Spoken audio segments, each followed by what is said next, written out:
Salam sejahtera buat Bapak Ibu guru maupun kepala sekolah, di mana saya Hotua Diningrat Nebaho. Saya ingin mempresentasikan salah satu rekayasa ide kami yang berjudul Inovasi Kepemimpinan Etnik Batak Toba agar dapat disesuaikan dan dapat digunakan pada kepemimpinan budaya nasional. Video ini terkhusus kepada Bapak Ibu guru maupun kepala sekolah dalam menjalankan kepemimpinannya di instansi sekolah. Adapun video ini semoga bermanfaat sebagai referensi maupun sebagai penambah ilmu pengetahuan bagi Bapak Ibu guru maupun kepala sekolah.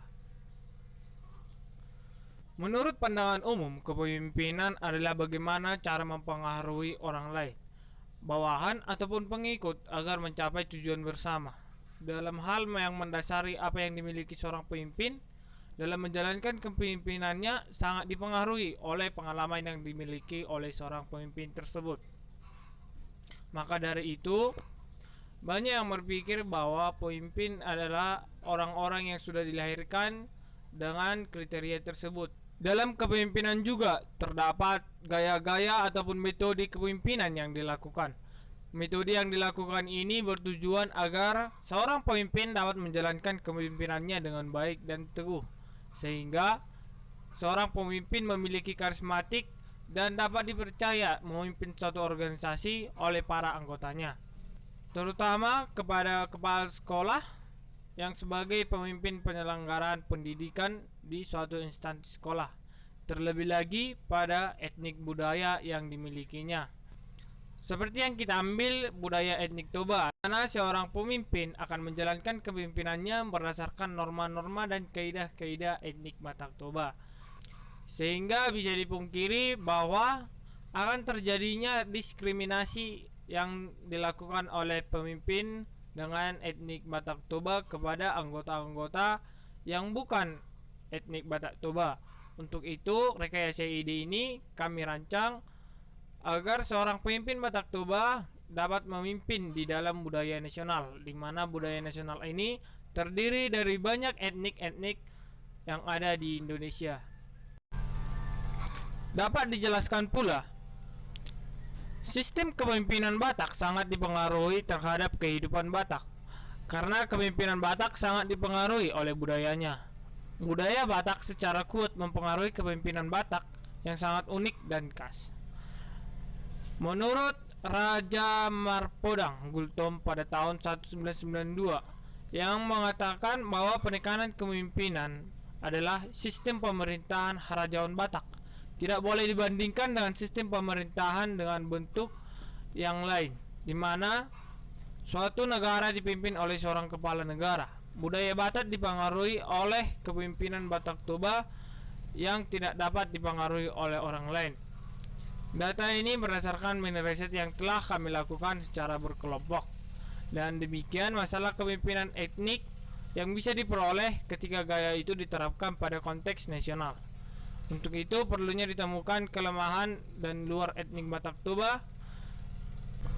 Adapun masalah kepemimpinan etnik Batak Toba yang dapat kami rumuskan, yang pertama adalah ketidaksesuaian kepemimpinan Batak Toba di lingkungan nasional. Yang kedua adalah permasalahan peraturan lisan. Kami akan memaparkan bagaimana kepemimpinan etnik Batak Toba dapat digunakan di kepemimpinan nasional. Teori kepemimpinan yang kami ambil seperti yang dikatakan oleh Sukanto pada tahun 2001, mengatakan kemampuan untuk mempengaruhi pengikutnya adalah suatu kepemimpinan. Sedangkan Simanjuntak pada tahun 2017 mengatakan bahwa seorang pemimpin adalah masyarakat yang bersifat genealogis patriarkal, yaitu menarik garis keturunan dari pihak laki-laki atau bapak. Demikianlah yang dikatakan Simanjuntak untuk kepemimpinan Batak Toba. Adapun Dayana Tolu sebagai panduan belajar hidup orang Batak adalah bagaimana menempatkan diri berperan dalam masyarakat, kegiatan adat maupun kehidupan sehari-hari.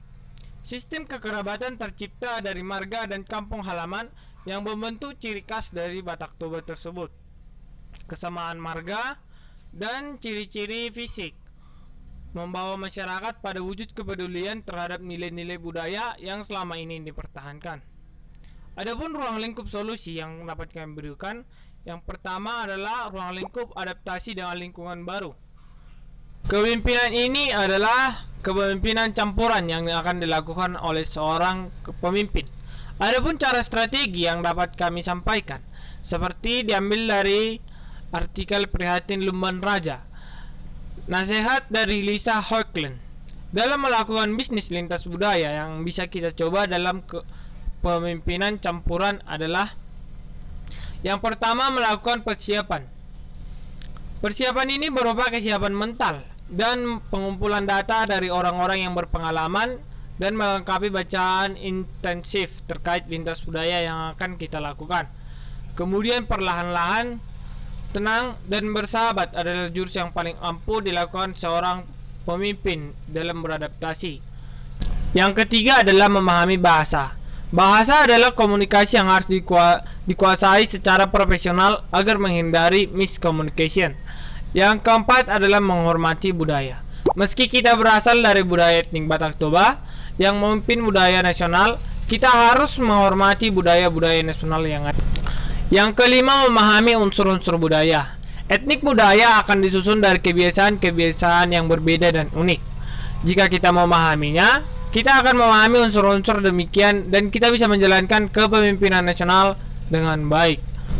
Prosedur pelaksanaan. Adapun prosedur pelaksanaan yang kami sampaikan agar dilakukan seorang pemimpin dalam menjalankan kepemimpinannya adalah pelaksanaannya dilakukan secara kompeten, kompatibel, dan efektif, sehingga akan menumbuhkan rasa percaya diri yang tinggi kepada seorang pemimpin.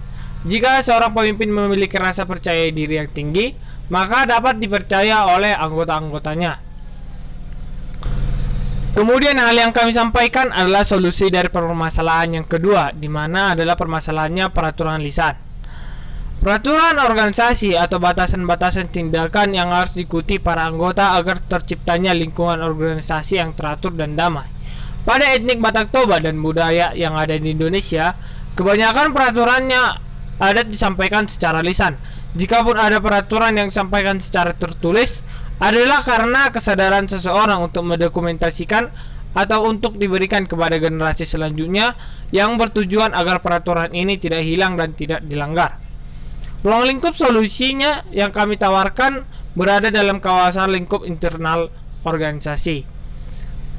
Adapun strategi yang dapat dilakukan untuk mengetahui peraturan tidak tertulis dalam etnik dan kepemimpinan campuran ini adalah dengan menanyakannya secara langsung kepada petinggi ataupun kepada anggota yang tahu menahu tentang peraturan lisan ini.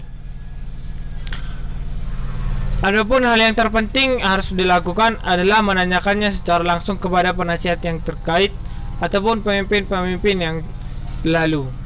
Prosedur pelaksanaan yang dapat dilakukan adalah pelaksanaan tidak terlalu rumit dan tidak membutuhkan usaha yang keras.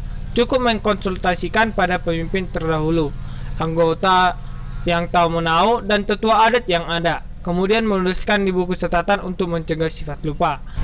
Kesimpulan dari tugas rekayasa ide kami adalah kepemimpinan adalah suatu tindakan untuk mempengaruhi seseorang dan suatu kelompok dalam organisasi. Pemimpin adalah orang yang melakukan tindakan tersebut. Gaya kepemimpinan adalah metode yang dilakukan seorang pemimpin dalam melaksanakan kepemimpinannya.